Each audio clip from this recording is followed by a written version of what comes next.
Good morning, good afternoon, good evening. Welcome one and all. It's great to see so many smiling faces from all around the world. I am Dr. Alan Partridge, Senior eLearning Evangelist with Adobe, and I am thrilled as always to be with you here today. I was finishing the slides last night for today's deck and realized at one point that today is going to be a rather quickly paced day. Because there's a lot of information to cover, and I want to make sure we cover it in a way that's very clear and easy to understand. I can see that for most of you, you have had some experience using a learning management system, and thanks for filling out that poll. It helps me to get a sense of what the different experience levels are. I also think it's worth noting that for a really significant portion, looks like about 25 or 30% of you, that you have not used an LMS before, and I think that that's important to note as well. I have geared today's presentation to provide the basic, simple facts. So I should provide all the information you need, even if you've never touched a learning management system before, all the information you need to get going using one. I taught instructional design and e-learning for many years at university. And there I learned that this area, the area of the learning management system, is one that people often find extremely difficult to wrap their heads around. And there are a lot of reasons for that. And so today I'll go into some of that. I'll try and help everybody up that curve and help you understand exactly what's going on there. I'll also give you some practical examples of how to get your courses into a learning management system, how to follow the data in the learning management system, how to track it, how to set up reporting, and so on. So it'll be a good session with all kinds of fun opportunities. I am joined today by Dr. Pooja Jai Singh. Pooja is here in the room with me and will no doubt be answering questions for folks. Also, the ever fearless Neil Avernil is here with us, who always hosts these webinars. Thanks to Neil for all he does. We also have several engineers in the room who are experts in Captivate Prime. If you have deep technical questions, don't hesitate to ask them. The engineers who are joining us are all fantastic folks as well, and they know Captivate Prime as well as the other Adobe tools. So without any further ado, we've got a lot of ground to cover. We'll jump right in. You will note, by the way, that the Q&A pod has popped up on the left-hand side. That will allow us to moderate the questions and assign them to different folks, the engineers and Dr. Jai Singh and myself as well. Feel free to ask those questions. We'll get back to you with answers to those questions during the course of the seminar. All right. So the big question, where do I put the scores? Maybe the big question to start with is, who is that guy? That's me. I've been posting recent pictures of myself in seminars lately, in case people are curious. I live in Oregon, and I absolutely love hiking and get around and hike waterfalls and mountains all the time. So that's me from, I think, a couple of weeks ago. But I go out hiking every weekend, so all kinds of fun and craziness there. So the real question today, then, is about the LMS. And that notion, where did my scores go? Where is my content going? Where is my stuff? You know, the problem of deployment has been a significant problem in the e-learning field for quite some time. We've had pretty good mastery over authoring tools, giving us a way to easily build the content and create interactivity. But at the moment that you're ready to actually deliver the course to the learner, it seems like you're pretty much abandoned by the authoring tools. They'll let you package it up as a zip to go into a learning management system, but there hasn't been a lot of marriage between those. And so that's part of the vision behind Adobe Captivate Prime. Our thinking was, let's make one uniform pipeline so that from the authoring tool, getting it into the LMS is a simple matter of simply publishing it. That it doesn't have to be a giant, difficult puzzle to get your head around. And so if you're already using Adobe Captivate and you decide you want Adobe Captivate Prime as an LMS, all you have to do really is in Captivate, hit publish and publish to Prime, and it'll publish the content directly up to Prime. And it solves a big problem of deployment.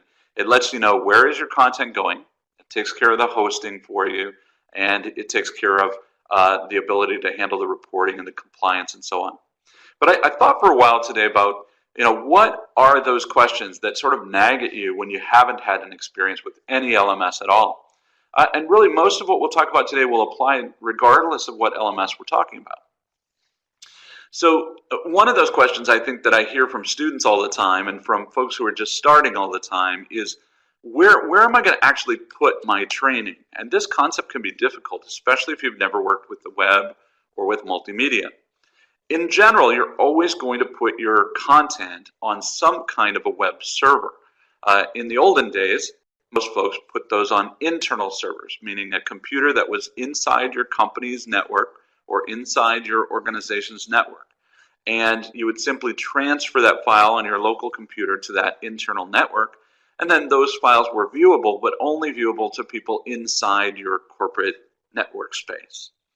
As we started to approach the more modern era, it became very, very clear that companies couldn't afford to have the kind of very robust support for streaming and for rich media that they would need to be able to support really rich, interactive, full-featured video kinds of training based on a local server, somewhere off in the basement.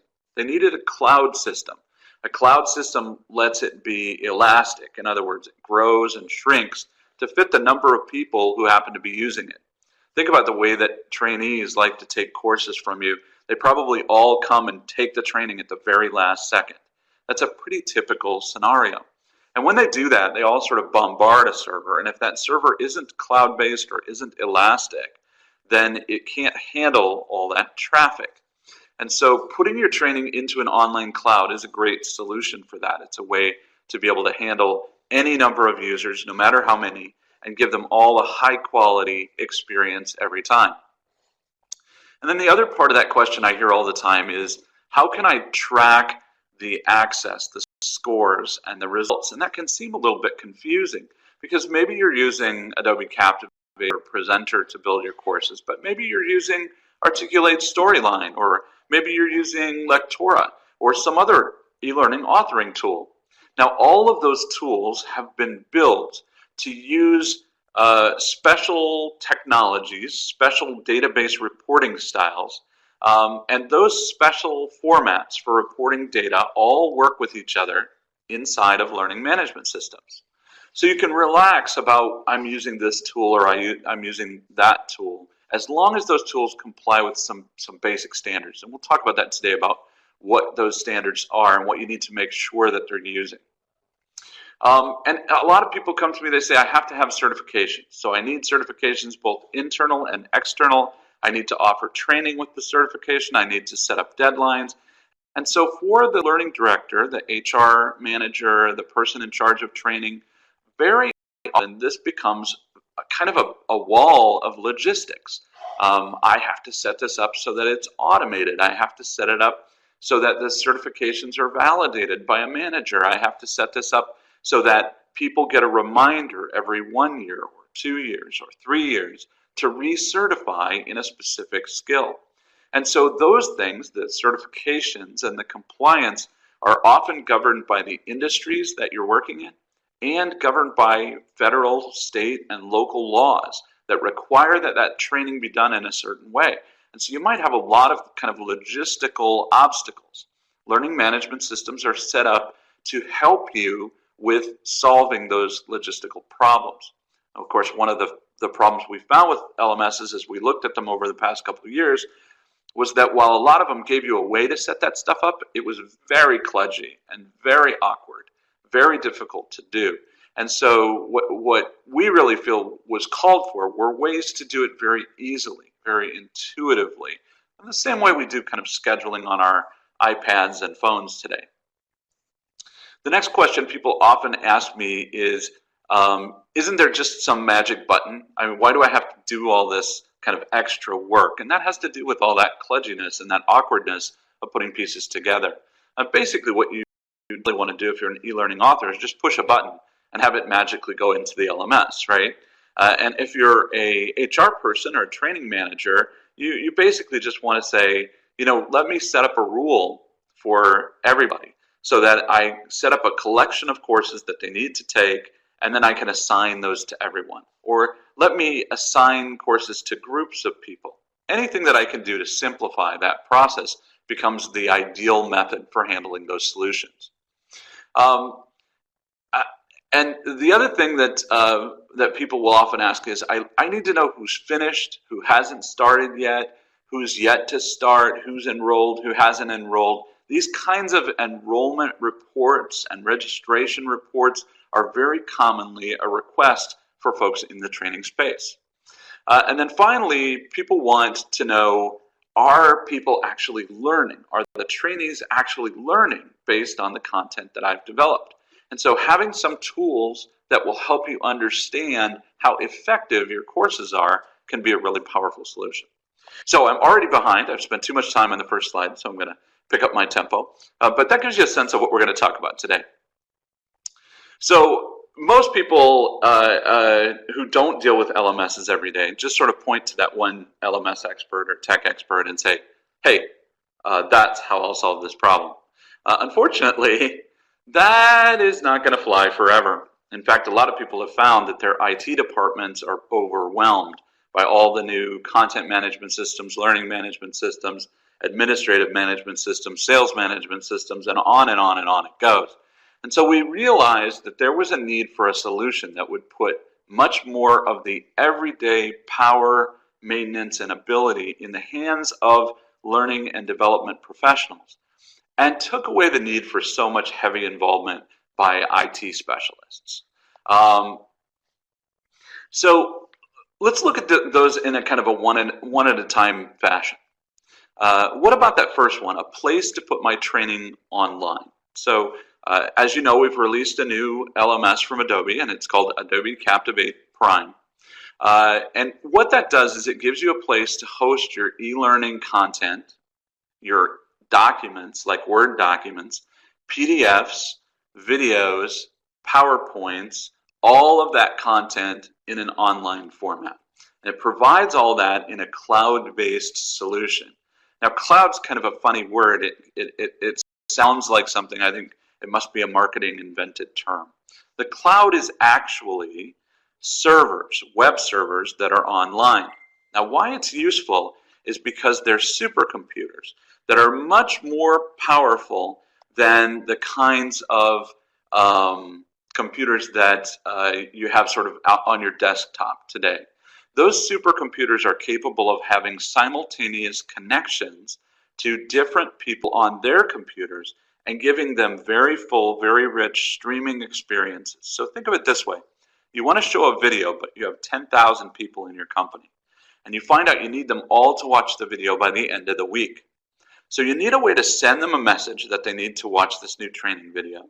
You need ideally you need a way to incentivize them, to encourage them to watch it as quickly as possible. But most importantly, you need a solution that'll stream that video, just like YouTube, out to all 10,000 people, potentially at the same exact time. And so that's where the cloud solution, the remote server solution, comes in and solves your problem. It's important to have a remote server solution, a cloud solution that's extremely powerful and that's what we call elastic, that it can change the number of connections dynamically and it can change the amount of available streaming bandwidth dynamically. And so for that, we use Amazon Web Services. It's commonly understood as the best in class, best in the industry of web streaming service solutions, and so we use Amazon Web Services. Now, in addition to that, you also need what's called a distributed network. And a distributed network is a way that you can ensure that even people in the remotest parts of the world will get really good, reliable connections to your content. And so we use a solution called Akamai, which gives us 1,000 regional hubs in regions all over the planet. And that way, the distributed networks are able to reach everybody with all that content. And then finally, we use a video streaming solution, which is specialized, and that's provided through Brightcove, which is also state-of-the-art, state-of-the-industry. So awesome solutions all the way across the board. And the key here is that the philosophy behind it is you shouldn't have to know any of that. So the idea is you as an e-learning developer ought to just be able to upload your video or just upload your interactive e-learning or just upload your Word doc. And you shouldn't have to do anything else. And so that's the way that we built Prime. We built it in such a way that we leveraged all of Adobe's technology expertise to automatically convert things like Word documents, PowerPoints, PDFs, and so on, and put all of that content back into HTML5 format so that it would run on your tablets and desktops and laptops and so on. Likewise, people shouldn't have to figure out all the latest video streaming technology just to share a video with their colleagues. What they should do is just upload a video in any major video format, and then automatically the back end rips it all apart into different optimized versions, different screen sizes, all the things that you need to have great, effective video playback experiences. You as a developer don't have to worry about it. You as a trainer don't have to worry about it. We do all of that on the back end. And that's the real appeal. Now, in addition to the obvious things like supporting Captivate and Presenter, we also felt it was important to support all of the major e-learning content formats, and that includes SCORM, AICC, and xAPI. That means that things like Storyline or Lectora or other e-learning formats that use these data formats, all of those are supported inside of Prime. Hold the phone. Okay, so you see what I did there? I cheated. I used terms like SCORM, AICC, and xAPI without explaining what they were. And so throughout today's presentation, I'm going to catch myself and then explain those kinds of concepts to help those of you who are new to these ideas.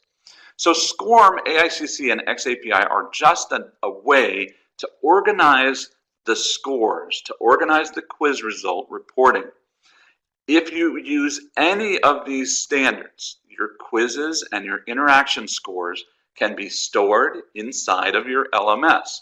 This is true with any LMS that supports SCORM or AICC or xAPI. And when you're looking at LMSs, you want to ask them, which of these standards do you support? And you want to make sure that your authoring tool supports the same standard as your LMS. Okay? And you don't need all of them. You just need one of them. You can choose any which one that you feel is the most appropriate for your use case. It's worth noting that Captivate Prime does support all three of those standards. And of course, Captivate supports all three of those standards as well. So what does that mean? When you're loading that content into your LMS, well, what it means is that you simply click on a PowerPoint on your desktop and load it in. You just click on the note to upload a course module, and I'll show you what that looks like here in a second. And you click on one to upload a Word doc, or you click on one to upload a video file, and so on, and instantly all of that content will be uploaded. And I see someone says, so xAPI is now functional in Prime. The answer is yes, it is. As of February the 28th, we released our first update, which added xAPI functionality to Prime. So now you may have caught that at the very end of that, I also said that you would build courses and then align those courses to skills. So this is an interesting thing. You may not have thought much about skills, or skills may be at the very center of all the training that you actually build. Skills can be a really critical part of building an effective learning program that will then allow you to measure how well you're meeting the goals of your organization. So one of the things that Prime allows you to do is to align your courses to skills that you've defined. A skill is a very specific learning activity, a learned activity. And oftentimes trainers define competencies, sort of a competency is a combination of a global ability along with and individual skills, individual learned activities, all put together into one thing called a competency. By looking at those core competencies and bring out the skills and then training against those skills, you're able to effectively reach the goals of your company. This becomes really, really important in order to show the people who have the money in your organization how your training is effective and doing a great job of helping them reach their goals for the company. Now, in the earlier years of e-learning, not a lot of folks were doing that. This basic idea of proving that the training that you're doing has a substantial return on investment is really critical if you're going to weather the storms of ups and downs that training departments often have to go through. It's really critical for companies today because more and more people are realizing that in a field where disruption is almost inevitable, the only way that you as a company can combat disruption is through innovation. And the only way to guarantee innovation is to have great training for all of your people. And so that's really the key behind the whole skills idea. I'm going to rush through these. If you want to know more about them, I have another whole seminar that deals with competencies and skills, but I just want to give you a sense of what skills are all about. So during the 50s, there was a theorist, an educational psychologist named Donald Kirkpatrick, who introduced a 4-level model for evaluating learning impact. And it was based on reaction, learning, behavior, and results. Okay? And basically what Kirkpatrick said is, for reaction, the first thing you need to know, this level 1 reaction, is how did the learners react to the training? Now you probably do this, or you've seen it done in your training. Oftentimes trainers call these smile sheets. They simply mean the feedback from the learner at the end of the course. The second one is all about the learning itself, and it's based on what were the results of the quiz, and did that map well? Did it suggest that the quiz or the interactions were effective in helping with the training? The third one starts to get into an area that you usually can't do very well, and it has to do with behavior. And so the behavioral objective is asking the question, did the knowledge that was delivered get transferred to the actual on-the-job performance of that particular trainee? Now, there are a few ways that you can assess that. And then finally, the fourth one is the results, and that's where you can report back to the senior administrators what was the impact of the training on the business. And that's something that's really critically important because it matters to the senior administrators. It's how they make decisions about what they're going to put money toward and what they're not going to put money toward. So I'm not going to spend much time on that L1 reaction. You all probably have seen these, just a series of Likert-based questions asking you, to what extent did you find this course effective, and so forth and so on. And you can set those up yourself. The second one is interesting in the sense that it does measure the effectiveness of the training, but it's based on the knowledge and the skills. This is basically the score reporting that comes out of your course content.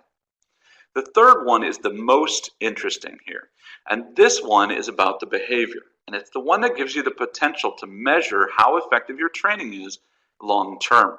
In Captivate Prime, you can do this by setting up what we call an L3 behavior tracking, and the L3 behavior tracking lets you send a message to the manager of the trainee 5 weeks after the course has actually been completed. So it's a month plus after the course has been completed, and it's a Likert question going out to the manager of the person. And it asks the manager to fill out a simple Likert question, which is one of the ones with 5 dots, to what extent do you agree with the following statement, or something similar to that. And the question basically asks the manager, Robert just took this course in contract negotiation. To what extent do you agree that he has now mastered the skills in contract negotiation and demonstrated that on the job over the past month? His manager will now say whether he very much agrees with that or very much disagrees with that, and any range in between there. That data is invaluable because it's independent, third-party validation that not only did they learn the content, but to what extent they learned it, and that they applied it on the job. And that's very, very meaningful to people who make decisions with money.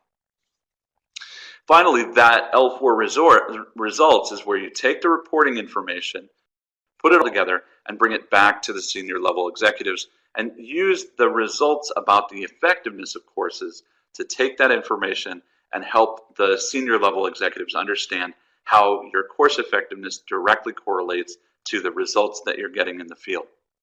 Now, inside Captivate Prime, we do this with a very simple index called a course effectiveness rating. You can see there that it's actually measuring the aggregate of L1, L2, and L3 feedback, and then using that to communicate to administrators, to authors, and to learners how effective a given course is with a simple number to help them understand, is this something I should spend some time on? So enough of all this crazy talk. Let's show me now, show me how. Okay, so if, for example, you wanted to go ahead and try this out, you can try it out in your very own free license of Adobe Captivate Prime. So you can use Adobe Captivate Prime for free for 30 days. All you have to do is click on that little link right there. You should be able to click that and it will open up the Adobe Captivate Prime page. Now there you can sign up for a free account. Now I will make this deck available to you. I'll upload it to SlideShare right after today, and we'll also put it up on the Captivate blog. The next step would then be to log in and create that first skill. You create that first skill where you define what skill it is that you want people to actually learn about.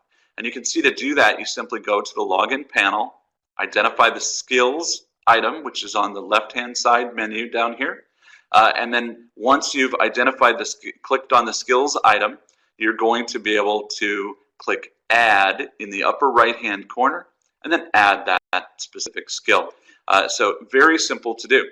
You get a little dialog when you click on the add button, and that dialog will ask you to give the skill a name, to give it a description, and then you'll have the option to have up to 3 levels of that skill. Now these levels are like beginner, advanced, and intermediate levels.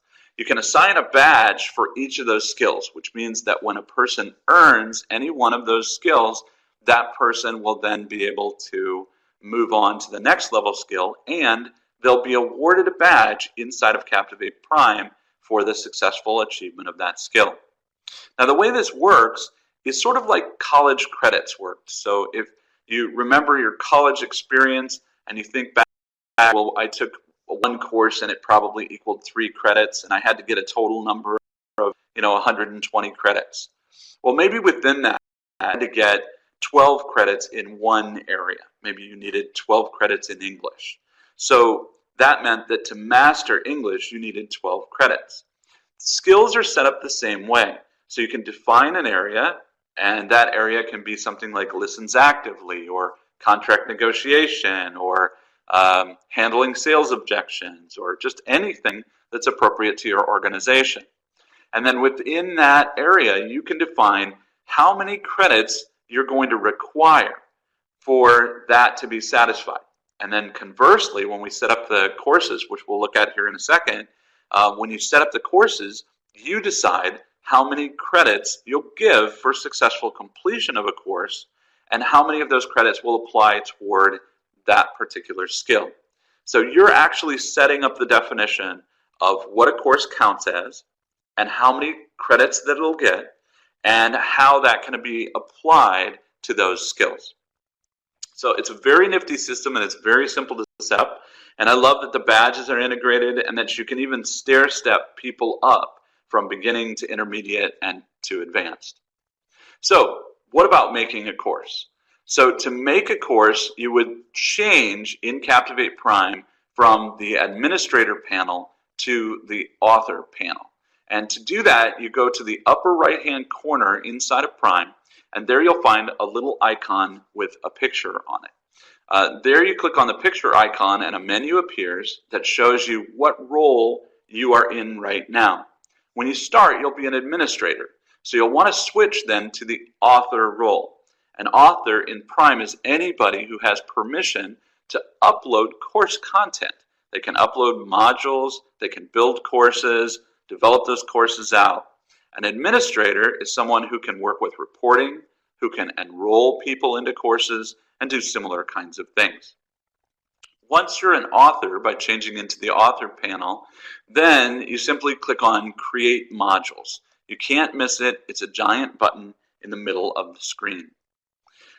Then you're ready to make a course.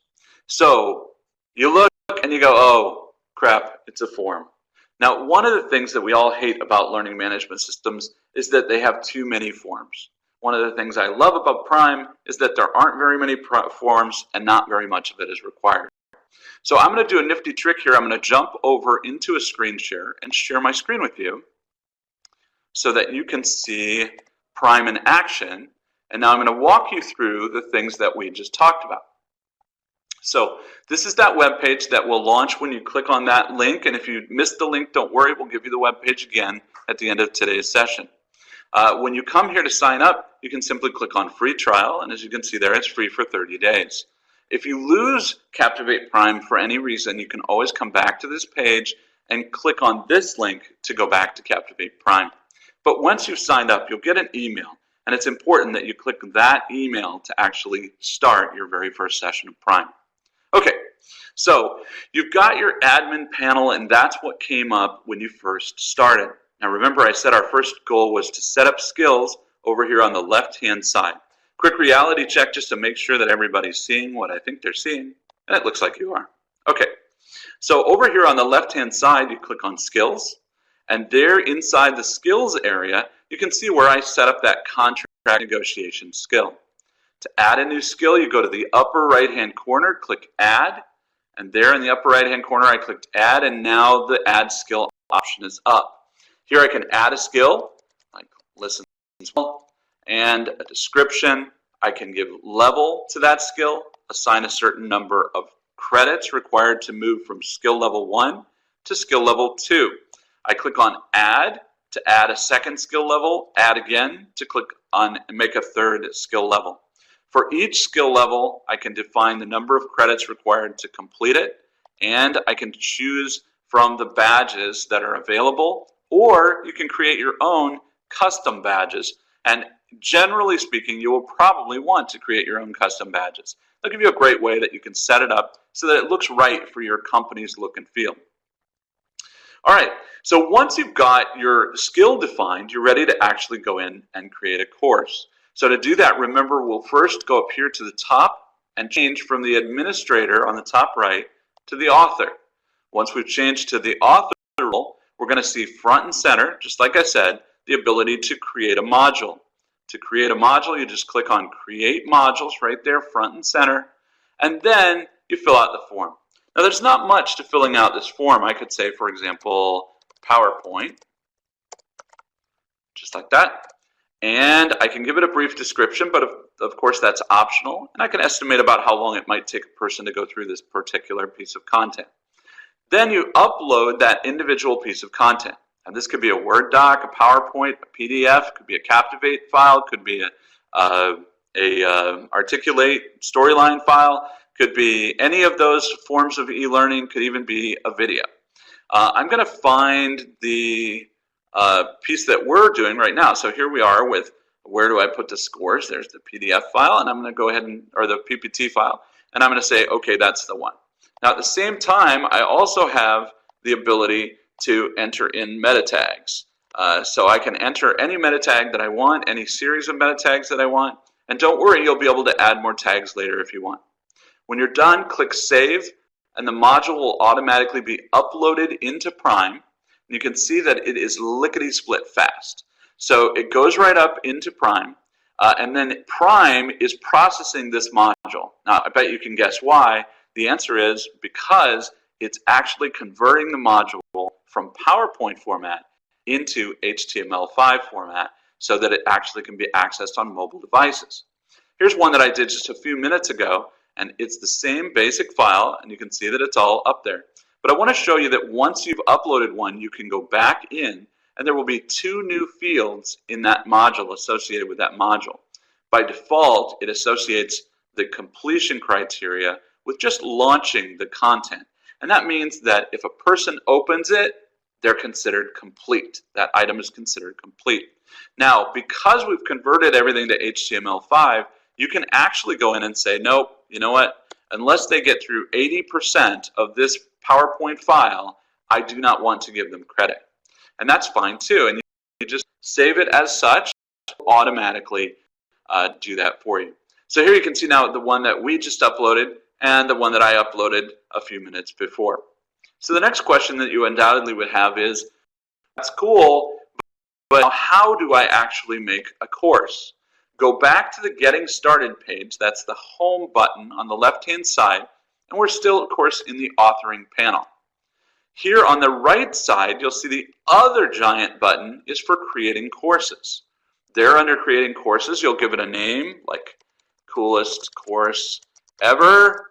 And then down here below, you'll have the opportunity to add descriptions. And then you can add modules that are your content. Now, these modules are not limited to the upload modules. They include blended instructional materials as well.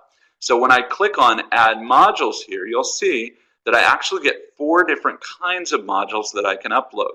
I can upload a self-paced module, that's like my Word doc, video file, or Captivate content. I can put in a virtual classroom link, that's for things like Adobe Connect or WebEx sessions. I can put in a face-to-face classroom module where I would put scheduling information for an in-class classroom kind of solution. Or I can actually have an activity module, and that allows you to link to outside activities like YouTube or Pinterest. Maybe you have a distribution partner who has some online training you want to link to. When I click on that self-paced module, you'll see that I can actually choose the PowerPoint file that we had before, and I can add that content. And then once I'm done, I just click on Done, and it'll take me back to the course. Now, right now, I'm in draft mode, so I can add this to my heart's content. However, once I've finished this, I will save it as a course. Let me show you one that I defined just a little bit earlier. I've saved, I didn't save this particular course. I have, however, saved a course previously. So I've clicked on this course to re-edit it, to go back in and edit it. And notice that some of the items can be edited, but I've actually already published this course. So because I've published it, some of the items cannot be edited. And those you would have to go in and duplicate the course in order to go back to the baseline and make changes of, like, add new course elements and modules and so on. On the second page, the setting page, is where you'll be asked to define skills and give those skills a level, and then you'll also be given an opportunity to add additional tags, to add job aids, even to add prerequisites. So you've got all kinds of additional opportunities. Now let me pop back into our Connect room. I'll stop sharing from here, and then I will leap back over into our PowerPoint deck. And it looks like I'm making reasonable time. Hopefully I'll continue charging along, and hopefully I'm not going so fast that I've lost anybody. So as I mentioned before, you can easily add the titles and make the course, fill out the form, and give the module its tags. Here's where you can step through that activity of getting started and adding the modules to a completed course. Now, I included all of this in the PowerPoint deck so that if you do download the PowerPoint deck later, you'll be able to go through each one of these and walk them through step by step. In addition to that, there are also tutorials like this inside of Captivate Prime. So when you get that free trial, look at the courses that are already in there. You're going to find there are a number of videos from myself and Dr. Jai Singh that walk you through these processes as well. So we've made our course, we've associated skills, and now, once we're totally sure we love it, we're free to publish. So let's take a look now for a second back in the abstract world at what that means in terms of the structure, the organizational structure of your content. Okay, so the content is organized with a module as the smallest possible piece. Now the course module is, like we looked at, those Word docs and videos and so on. You can reuse modules in as many different courses as you want. You can also upload a revised copy of a module right over the top of an existing module. So you can update that module at any time. Now, modules are put together collectively along with blended instruction, things like face-to-face training, virtual classrooms, activities.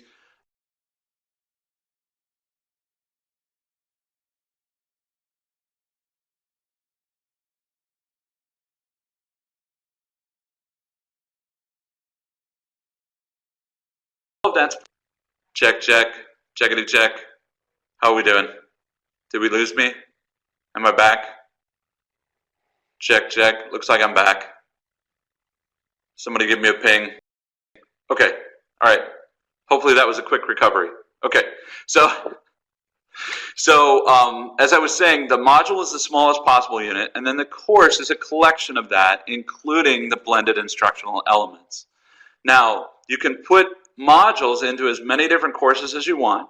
You also then can combine courses together and put courses into learning programs. Some learning management systems will call this a curriculum. So basically you're combining all the courses you want into a common program of learning or curriculum. People use this for things like onboarding or creating a whole program of learning for a new manager, creating a whole program of learning for people coming into a new sales team all around a product. All of those kinds of things are done. To create a learning program, you simply combine a series of courses and other resources all together, a common learning program. Now the cool thing, the program and the courses, is that you can actually enroll people into learning programs and courses in a fairly automated fashion. So I'll show you what that looks like here in a second. Now remember, one of our commonly asked questions was, what about certificates? What about badges? What about awarding people, recognizing for their official completion of certificates and so on? So Prime, of course, does support certificates, and they can be recurring or perpetual, because it's possible in some cases that you get a certificate and you never have to re-up that certificate. But most of the time, people do need to re-up their certificate. And so Prime gives you a very simple drop-down menu set where you can set it up so that a person can be reminded annually or every 2 years or 3 years or whatever you need that they have a certificate reauthorization coming up. They can be automatically enrolled in it. They can receive the messages reminding them to complete it, and all of that kind of stuff can be set up automatically as part of it. And then you can define all of the coursework that you want to associate with that particular certificate. If it's an external certificate, one that you expect has to be in some way approved by a manager or has to be consulted upon, then there's an opportunity for Prime to allow for upload of the evidence for that managerial approval certificate, and the manager, of course, is then brought into the workflow and they can approve whether that certificate is valid or not. All right. So, and of course, badges are included with certificates just as they are with skills and courses and learning programs. So in all of those cases, you can award a badge for successful completion of that task. All right. So the other thing that people ask, of course, is, well, how will I know how the learners did? And I think this is interesting the way it's handled in Prime. It assumes two different kind of motives behind why you might want to know how people did and what you might want to know about. When I talk to people who are course authors, course developers, e-learning developers, instructional designers, they want to know the first part. For this course, I want to know the details. What were the questions? What did people answer? What were the individual points awarded for questions? What did they get right? What did they get wrong? And show me that information both as, you know, all the rights and wrongs for all the enrollees, but also to me on a person-by-person basis, so I can dig in and figure out if there are any flaws in my training, right? Now, on the other hand, people who are HR managers, training and development team, people who are administrators, directors of learning, and so on, they come to me and they say, no, I want to know the overall results. I need to know course enrollments. I need to know how many people have started, how many people are yet to start, how many people have completed, and so on. How many people have been assigned these skills versus how many have completed these skills. Where are they on completion of that skills? What percentile of completion have they reached? I want to know what are the stats for this particular certificate or that certificate or this group of certificates. And I want to know the same thing about learning programs. So you can see the administrators are interested in the whole picture. They're interested in understanding the trends related to how training is going on the whole. And the course developers tend to be more interested in what's exactly going on in this specific course. And so that's the way Prime has set it up, that you can look at the information by the course and drill all the way down and get the detailed information, or you can look at the course information. You can look at the information about the overall statistical results. And it's been optimized to try to help you easily set up your content that way. As a result, it includes a powerful report builder, and that report builder allows you to very quickly use a series of templates to be able to create reports, put them on dashboards, have as many dashboards as you want, share those dashboards among all the people that you want. Administrators have access to reports in Prime, as do managers. And that's one thing that's often overlooked in LMSs. managers really often need to be able to see what the status of the people on the team is. And so having that ability for managers to have reports of their own is a really powerful solution. So show me how, show me now. Okay, so the way that reports are constructed in Prime is largely based on templates that are pre-built. And this is to get around, again, that problem of how daunting it is to try and create reports, with no clue of where anything is or what works, how, and so on. So we've identified those reports that are the most commonly requested. And then based on those reports that are the most commonly requested, you can choose one to use as a model. Usually you'll find the basic kind of report you're looking for, but in most cases, the filters aren't exactly what you had in mind. What do I mean by filters? Filters are like, show me the report on courses enrolled and completed, but only show it to me for Dan, the manager named Dan, right? So it's only a valid report if you can show that, that important information, but for that manager or for that employee or for that topic, So in each of those cases, the filters are available that you can adjust to set it up to work with a specific kind of report that you're trying to build. So what is just a handful of templates becomes a huge array of different reports. Now, just in case those templates and that array of reports doesn't satisfy exactly what you're looking for, you can also add custom reports. And in those custom reports, you can control every aspect of the report. You can control the X and Y axes. You can also control each of the filters all the way through. Now, Prime is pretty intelligent about a lot of things, and one of those things is about data. So if, for example, you can see here in this illustration, I've chosen course statistics as my y-axis, automatically Prime knows that there are different elements of course statistics, like completed, enrolled, incomplete, incompleted, and started, and so on. And each of those different states or elements can be chosen or deselected by you to determine what elements you actually want in the report. Of course, you can also adjust the time span. You can say, up till the end of this month, or the end of the quarter, the end of the year, or between these dates, or any of that kind of thing, to make sure that the report is exactly what you're after. Now, in Prime, the reports appear then on your dashboard. They look sort of like this. The reports obviously will vary depending on what kind of data you're actually expressing. Here you can see one that has both a primary x-axis and a secondary x-axis, and that's the little line that you see that's going through.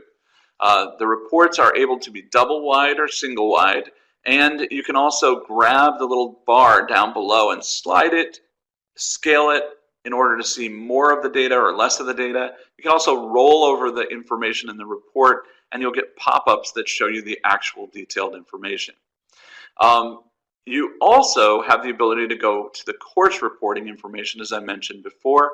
There's a link right on the reporting page. You click it to go to the course reporting, and then choose the course that you'd like to see the reporting data for. So let me jump over again into the screen share and quickly try and show you the reporting feature. Whoops, I pushed the wrong button. Share my screen. Do a quick reality check. Hopefully you can see. Looks like you can see. And life is good. Okay, so now we're looking at it from my screen. And here from my screen, I want to go to the administrative interface or the managerial interface, either one, in order to be able to see reports. Now, once I'm in that administrator interface, I come down here, I choose reports from the left-hand menu, and then I'll be taken to this section with the reports. And here you can see that report that I did a screen capture of. Note that when I roll over the top of it, I can see the detailed reporting data for the information that's on this report. Here you can see the ability to scroll across, and you also have the ability to scale. So if I wanted to scale that larger or smaller, I can do that here. I also have the ability, of course, to work with this data. So if I wanted, I could download this particular report so that I could actually have all this data in Excel. One of the features that I love about this is, not only does it download the report for you, but it automatically generates the chart in your Excel spreadsheet. So if you want the chart, you can have the chart right there inside of Excel. You can also have the Excel data, and you can manipulate the data from there. So it's a very, very handy way to be able to work with that content.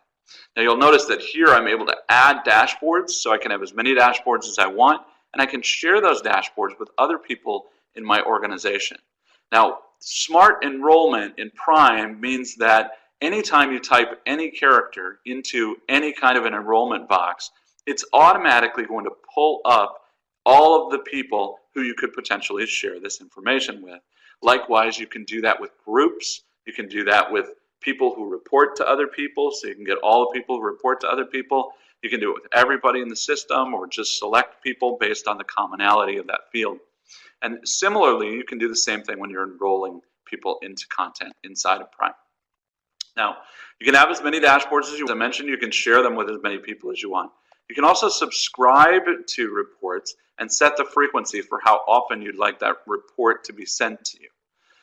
In addition to that, you can also, as I mentioned, you can go to the course reports. So to go to the course reports, click on View Course Reports. Then here you would type in the name of any of the courses that you might have in your system that you want to see. So for example, I want to see that Find Your Customer report. I click on Show. It takes me over to the Find Your Customer report. Here I can see I've got 2 instances. I want the default instance. And here under the default instance, I have a couple of people who have taken this course. So I can see the data for those people who've taken the course. Here I'm seeing it by question. I can also see it by user. I can also see their feedback, their L1 and L3 feedback. And of course, I can export the quiz course here into Excel if I want to as well. And you can see that that includes detailed breakdowns. So you'll notice that when I roll over it, which terms best describe the Terra customer, that's the question that was actually in the e-learning content, right? And I know how many people got it correct, how many not correct, and so on. If I download the data, I can even see which learners got it correct, which ones answered which way, and so on.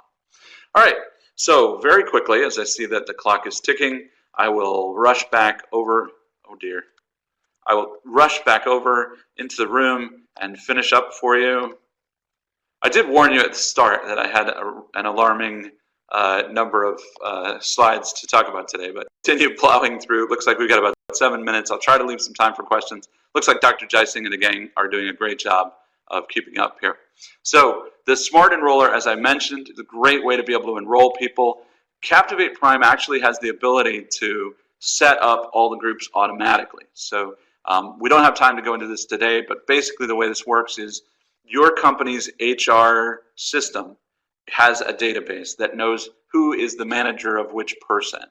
And by doing that, you bring that data into Prime, and then Prime automatically knows everything about who's manager and all that kind of stuff. And it's so smart that it actually sets up groups. It'll even set up groups of hobbies. You know, if you have a hobby list in your personnel data, it'll know who are all the water skiers versus who are all the streetcar racers. And it'll take those and automatically create a group for each one of those things. So very, very smart about that. Now, you're also able to automate the process of enrollment. So this is very important if you have a large organization. And what this is you simply add a learning plan, which is an automated plan that allows you to automatically enroll people based on some event that happens. It could be that you have somebody that's a new hire. And when that person comes in and they're a new hire, you can add a learning plan for all new hires. So you can say, you know, the event is somebody got hired. Then I want that to actually only work this way for this specific user group, or for these 2 user group qualifications, or for these 3, and so on. So you can set it up with very detailed rules and filters, and you can say, you know, how many days they have to complete the program you're assigning, how many days you want to wait. And it also includes now, as of February 28th, it includes the ability to trigger based on the completion of learning. So you can use this to put ironclad prerequisites in place, to put delays between course training that you want to offer, to automate the process of enrolling people into disparate training based on their membership into disparate groups. Groups can be things like engineers versus salespeople. All of those kinds of things are now possible. So very, very powerful tools and super simple to fill out. So with that, I will say thank you, and I will take questions. Dr. Jysing, do we have any questions?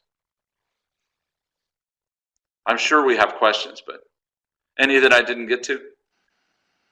Hi, Alan.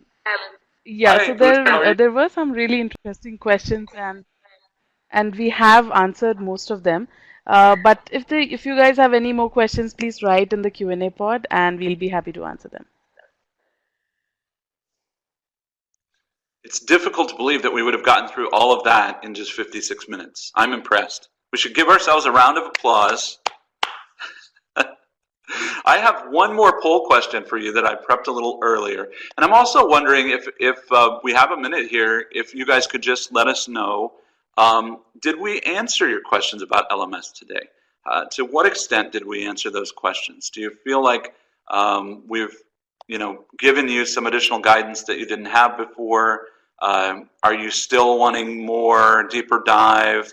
Do you wish we'd do this on an intermediate to advanced level? All those kind of things. Would love to hear from you in the Q&A. Let us know. I'm going to go ahead and broadcast these results as well. Interesting. I thought that probably people would report that the most confusing thing is the data standards, the SCORM, AICC, and xAPI. Again, those are really just 3 different ways to do exactly the same thing. And all they're doing is handling the quiz stuff. So what happens is your e-learning authoring tool packages up its content along with a special little file. That file is called an imsmanifest.xml. You really don't need to worry about it most of the time. That little manifest tells the LMS, I want you to make these new question fields. And that's how the LMS knows, what was the question, what potential answers were they, and then the LMS listens to the e-learning content to learn what answer people actually gave when they were given the interaction or the assessment. And so that's how LMSs are able to all ingest from all different kinds of authoring tools. Most people in the US use SCORM. A lot of people in Europe use AICC. And more people are starting to adopt xAPI. In education, there are a couple of other standards that are coming into vogue. The one that's the most kind of talked about right now is called LTI. And that's generally used very specifically for education, not for business and commerce for the most part. Hopefully that answers a little. Kludgy interfaces, I absolutely agree. Kludgy interfaces make me crazy. And they're often very confusing. It's hard to kind of navigate your way through, especially when we get to questions like, what's your completion criteria? And if the interface on that is kludgy or difficult, it becomes unnecessarily complex, and you wonder why. I don't understand. What is this actually going to do? So I think it's important that they be very simple. And figuring out how to get that reporting data, I think absolutely that's a difficult one. I am going to do an even more detailed reporting data seminar, which is just focused on nothing but making reports and showing how to make various reports. And we have that upcoming in our list of e-seminars. I think if it's not already on the list, it will be soon. Pooja, did we have any additional questions come through?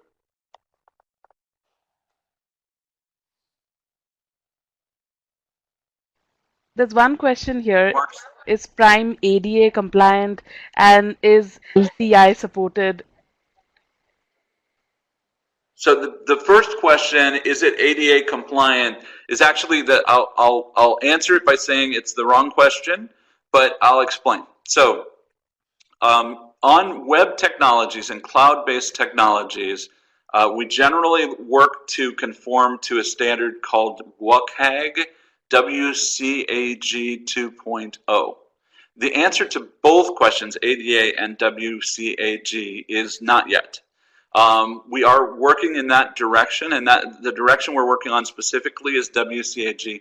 The WCAG standards are a little higher bar to meet, and they're specifically standards that apply to things that happen online in web browsers and so on.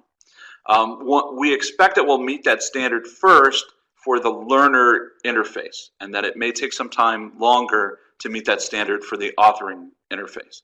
But we are aware of the need, and it's not there yet.